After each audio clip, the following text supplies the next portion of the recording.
Hi guys, it's me Lewis, and today I'm here to give out my thoughts and opinions on the whole scenario regarding Virtua Fighter 6, aka the Virtua Fighter reboot.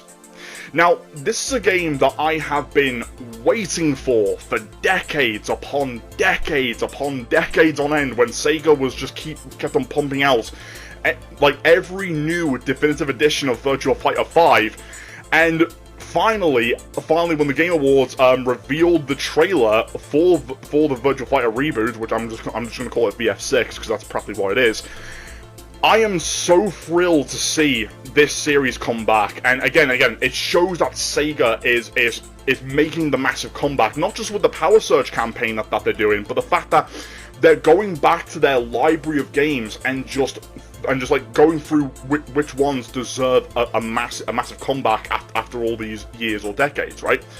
So, Virtua Fighter 6. This is a game that was announced after Virtua Fighter 5 Ultimate Showdown's success, which of course is fantastic to hear. Don't get me wrong, I'm absolutely thrilled that Ultimate Showdown did a fantastic job on the PS4. But at the same time, it wasn't the game that people wanted. I didn't want that game, but at the same time, I can understand why Virtua Fighter fans, even myself, had to support that final definitive edition of VF5.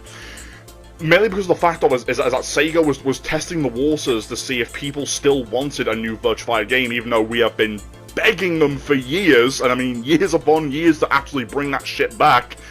We finally got a bloody trailer, which, if those who have seen my reaction video, I'll put the link in the comment section down below so you guys can go check it out. And during that trailer, of course we saw how amazing the graphics looked, which, yeah, that wasn't CGI. That is confirmed to be full-fledged, full-on like graphical models, which is just beautiful, Sega. Well done. I absolutely love that shit to bits. But one of the things that did catch my eye, though, is that the individual that was wearing the fedora and trench coat, which, by the way, he kind of looks like Boston Tyler within that silhouette. I'm just going to be real with you right now. Shockingly, though, that is Akira Yuki, because he did his famous fighting move pose there as well. Especially in one of his outros where he shouts "Junan Hayan Dayo," which translates to "You're 10 years too early."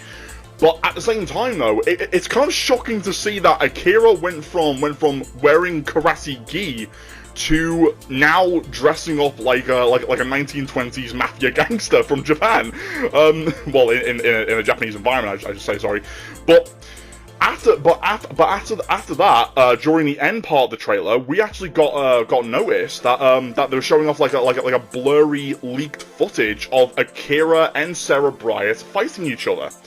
But here's where things get interesting, because what I've noticed is that Akira Yuki's design has changed, but Sarah's has not. She still remains in that tight leather suit that she's always wore, along with her blonde hair being tied back in a ponytail, right?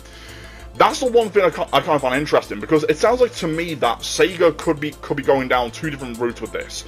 Either route number one, Sarah Bryant's reboot design isn't fully finished yet, and they're just going with the classic design for now. Which, if that's the case, then okay, understandable why. But if they're going with route number two, which is basically some characters are getting a redesign, and some characters are going to remain the same as they are, then it's going to be kind of interesting to see where they're going about with that, because if, like, let's say, for example, if they're going to change Kogemaru's design, for example, which by the way, Kogemaru is my main, has always been my main since Virtua Fighter 1. Absolutely love that character to bits. If they're gonna change his design like they did in Virtua Fighter 4, for example, where they gave like more like a samurai-esque type of look to him, then I personally believe that could actually work with that character. I think they should bring back the VF4 design for Kage, but as the alternate costume should be his classic blue ninja look. I think that could actually work wonders for him. Same goes with L-Blaze. My second main in Virtua Fighter 5 after when Shundi's movesets were just changed completely, and I wasn't too happy with what he did to him. So unfortunately, L-Blaze had to be his replacement for me. But if they're changing Hellblade's design by giving him more of a you know, like a fiery mask to, you know, match his name, and give him like the a cape that's basically the Mexican flag, then wow, you're going like full-fledged luchador on him now, which that alone should be top-notch design right there. Hopefully they go a bit overboard with his design, so I don't want it to just look like just, you know, a generic luchador. Like go full detail on that Sega, just do it. Now, enough excitement chit chat there. Let's talk about the wants and don't want. Well, the things that I want and do not want in Virtua Fighter 6. Now, there has been rumors going around way before this trailer was even announced that that Sega was going to go down the route of releasing this game as somewhat of a Tekken clone, so to say. Even though Tekken was originally a clone of Virtua Fighter, but I digress. What I mean by that is that the rumor, apparently this rumor, which I'm still going to take with a grain of salt, by the way, just want to make that abundantly clear, and I hope to God Sega debunks it sooner or later, is that they want to go, is that this game wants to go about the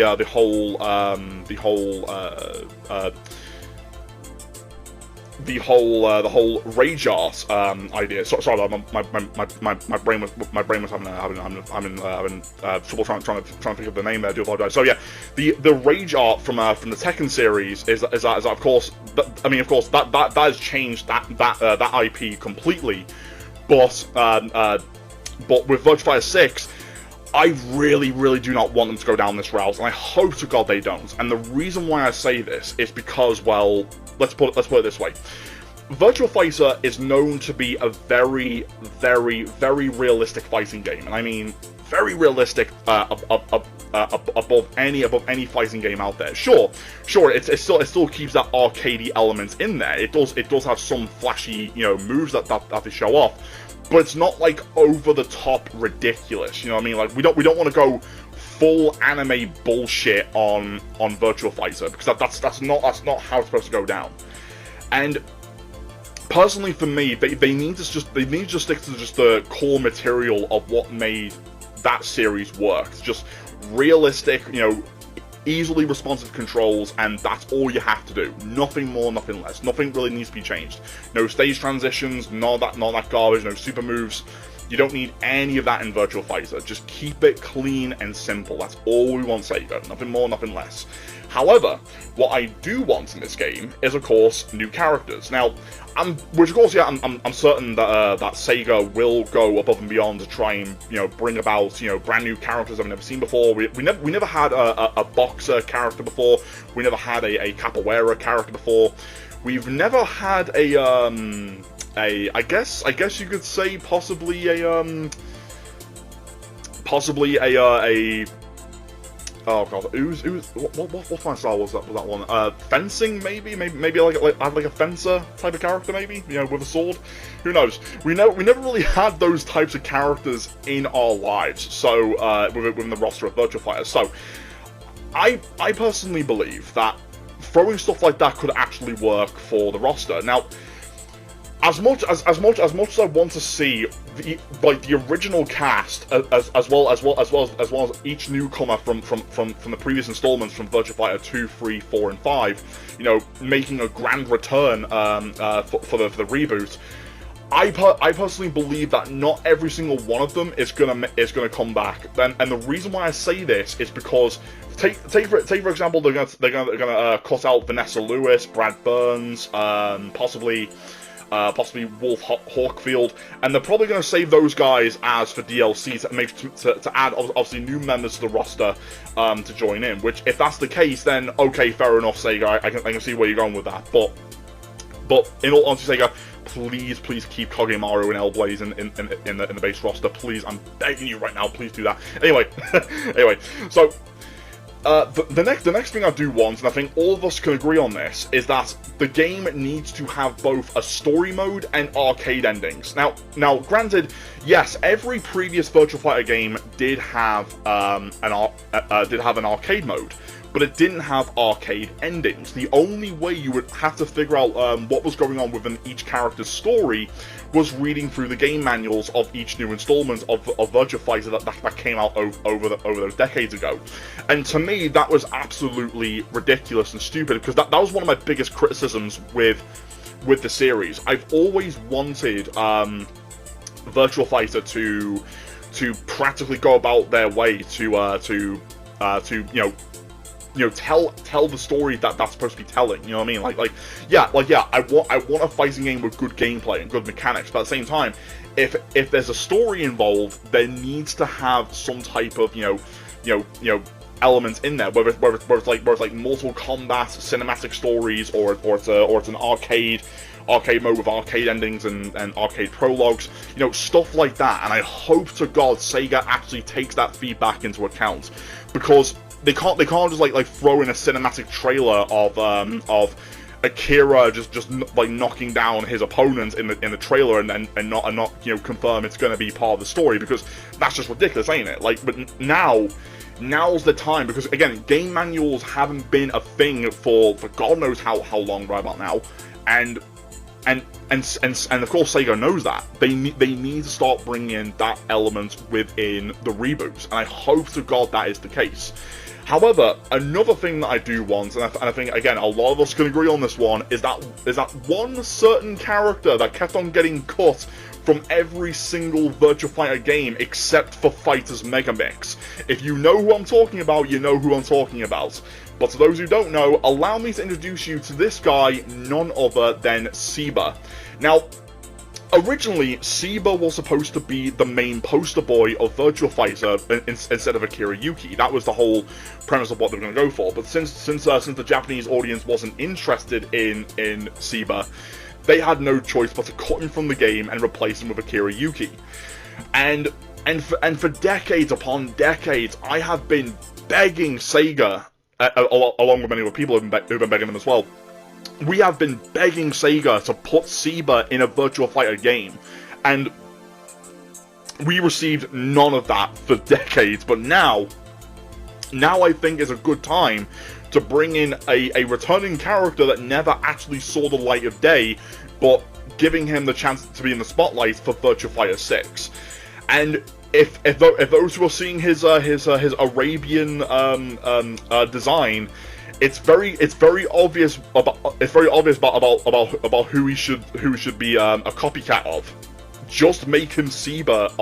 Just make Seba the Shaheen of Virtua Fighter. That's all you have to do. Just make Seba Shaheen. It's no surprise right there. Like it's the most honest thing you can possibly do. In fact, I personally believe that that Harada would actually appreciate Seba being a full clone Shaheen. Even though Shaheen himself isn't that interesting of a character, it would be nice to actually see Sega go down that route. Now, customization. Now, this has been a thing since, if I remember correctly, Virtua Fighter 4, and the customization system is unique. Don't get me wrong; it has a wide variety of cosmetics that you can throw in for each character that within the roster. However, that being said, the only big downside to the whole scenario with the system was that it had an items point limitation system, meaning you can only throw in a certain number of cosmetics on the characters up until that number hits 10, and when it hits 10, you can't add any more. And I hope to God they take that out within Virtua Fighter 6, because that has always been the criticisms that I had, because I want to add more and more cosmetics with my characters, because I want to add this certain type of like head item on Jackie, or this certain wristband on Pai-chan. But unfortunately, all the other costumes that put onto them just could not allow me to do that due to obviously the point system stopping me from doing that. Now, the final thing that I want them to add to this game is make sure the Judgment 6 characters actually have somewhat of a reveal. Now, Judgment 6, of course, in the story of Virtua Fighter, are supposed to be this anonymous, sinister group that hosts the Virtua Fighter tournament to gather fighting data from the entire roster to build up their Doral project, which, of course, Doral is that pain in the arse of a boss that even I had trouble beating from time to time. I've only managed to beat her 4 times throughout the entire Virtua Fighter series, and that was it. But yeah, like of course, Doral needs to come back as the final boss. No surprise there. But I personally believe, and I mean, I personally believe that that Judgment 6 should have more involvement in the story. Let alone, in fact, let them be like unlockable like side boss characters. I think that could actually work. If one of them, or perhaps all 6 of them, have the ability to fight, then do it. Like, let them be playable characters. I'll be down for that. And speaking of characters, let's talk guest characters. Now, there are so many ideas we can go along with this, and I mean so many ideas we can go along with this idea for Virtua Fighter 6. Now, of course, the obvious one would be that one character from Shenmue, which I do apologize if I completely forgot his name. I'm not really much of a fan of the Shenmue series. Do apologize, even though Yu Suzuki is heavily known for working on that and the Virtua Fighter series. I know for a fact that guy from the Shenmue series should make an appearance within Virtua Fighter, because there has been rumors going around that both Shenmue and Virtua Fighter take place in the same universe. And if that's the case, then why not take the opportunity? Just go in there and throw that character into the roster. And the next guest character I personally believe they should throw in is Axel Stone from Streets of Rage, because beat-em-up characters are notoriously, very infamously known for being in fighting games. For example, you have Cody and Guy from Final Fight, who are now part of the Street Fighter roster now, which is a nice little treat to see. And I personally believe that having a Streets of Rage character being Axel Stone would be a nice little touch to the reboot. But honestly, but in all honesty though, right? Of course, yeah, he would be more of a ground-based type of character and all that type of stuff. You know, I get that, but me personally, it can work. I personally believe that throwing him in there, but whilst changing the button mechanics around to make sure it works for a fighting game rather than a beat 'em up, for Axel would work wonders. And again, I would love to see that happen from Sega. And the next, the third and final guest character I would love to see make it into this roster is a Tekken character. Now, of course, as I mentioned earlier, Tekken was originally a clone of Virtua Fighter, because, well, a lot of the Virtua Fighter devs worked on Tekken as well after they left Sega. And of course, my 3 choices are either Jin Kazama, Kazuya Mishima, or Heihachi. Now, of course, obviously, yeah, the controversy is surrounded by obviously Heihachi coming back from the dead, and of course, the story for Tekken's kind of you know on a very controversial side right now. But that's not what we're going to get into. What we're going to get into is the whole scenario regarding, of course, one of these 3 characters from a very well-known franchise making it into Virtua Fighter. Now, of course, yeah, we've had Tekken costumes made it into VF5 Ultimate Showdown. That much is definitely obvious. But I think now is a good time to throw in either Jin, Kazuya, or Mishima. Heihachi Mishima, into the base roster, or possibly as DLC for Virtua Fighter 6, and that to me could work wonders. Now, will there be tons of juggle combos from one of these 3 characters? Me personally, I would say yes, but if I were to pick only one of them to make it in, because keep in mind, not all three of them can make it in. Only one can make it. My suggestion would possibly be Kazuya, because again, he's now the main villain of the Tekken series now. You know, he's kind of gone from being an anti-hero to a villain to an anti-hero to a villain again. Kind of complex, I know, but in all honesty, though, I personally believe that throwing in Kazuya as the guest character for Virtua Fighter 6 from Tekken would be outstanding for both Tekken fans and Virtua Fighter fans, because that would give you know both fan bases the opportunity to give you know both games a try. You know what I mean? Like for both for Virtua Fighter fans playing Tekken and Tekken fans playing Virtua Fighter, it would work. Trust me, it really would. And finally, my final conclusion for this series is this, right? So, since Sega is back on its feet again, bringing back classic games as well as making that one announcement of that one Sonic racing game, which I was not expecting to see, by the way. I'm truly convinced that Sega has still got more IPs cooking up behind the scenes. And with Virtua Fighter being the upcoming reboot fighting game, hopefully we will see possibly Fighting Vipers and Eternal Champions make a grand return from Virtua Fighter's success. Hopefully, if Sega sees that, we might actually see a massive rise in that as well. Okay guys, so don't forget to rate, comment, and subscribe, and tell me what are your thoughts on the whole scenario regarding Virtua Fighter 6, aka the Virtua Fighter reboot. Are you excited for it? Are you not? Are there any characters you want to see return? Any new ideas you want to throw into the table? Do let me know in the comment section. Okay guys, peace out.